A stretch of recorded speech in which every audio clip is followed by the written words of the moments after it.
Corona virus सिर्फ हमारी जिस्मानी सेहत ही नहीं, जहनी सेहत पर भी बदतरीन असरात मुरतब करता है। सिंध मेंटल हेल्थ अथॉरिटी की नई तहकीक में पता चला है कि कोरोना वायरस की पाबंदियों के बायस 42 अफराद डिप्रेशन का शिकार हो गए, जिनमें से 25% ऐसे थे जो खुदकुशी जैसे इंतहाई इक़दाम की जानिब माइल हो गए। डॉक्टर मुइज़ माहिर माइंड साइंसेज हमारे साथ मौजूद हैं, उनसे इस बारे में मज़ीद बात करेंगे। डॉक्टर साहब बहुत शुक्रिया।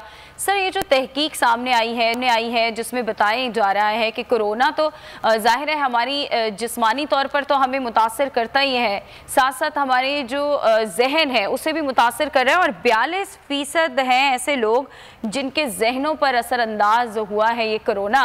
तो बताइएगा सर, इसका हल क्या है? क्योंकि जब आप आइसोलेट करते हैं ख़ुद को, आप अकेले रहते हैं, तो ऑब्वियस सी बात है कि आपके जहन पर असर होता है। तो क्या हमें खुद को ऐसी एक्टिविटीज़ में मसरूफ़ कर लेना होगा? इसका हल ये है, आपके ख्याल में आप क्या बताएंगे? बिस्मिल्लाहिर्रहमानिर्रहीम।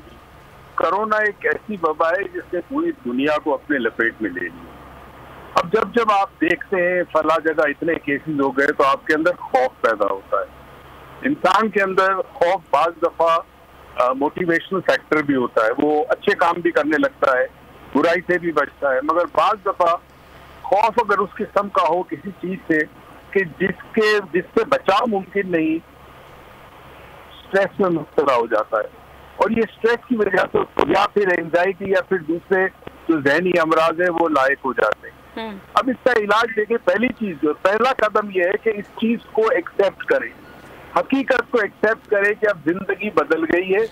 अब ये वबा जो है ये आने वाले वक्तों में अपने शेप को चेंज करेगी, अपने आप को चेंज करेगी, और पूरी दुनिया के अंदर अब लोगों का तर्ज़े जिंदगी, तर्ज़े सोच सब कुछ बदलना होगा।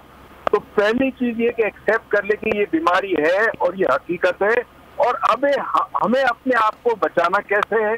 हमें जिंदगी इस तरह गुजारनी है कि जहन पे इससे बुरे असरात हैं, तो उसके लिए फिर रूटीन बड़ा इंपॉर्टेंट है। फॉर एग्जाम्पल, अगर आपका जिम खुल जाता है, आप जिम में चले जाए। अगर आप फ्रेंड्स के साथ महफिल लगा सकते हैं, वो चीजें करें, किसी तरह भी करें, पढ़े, किताबें पढ़ना बहुत इंपॉर्टेंट है।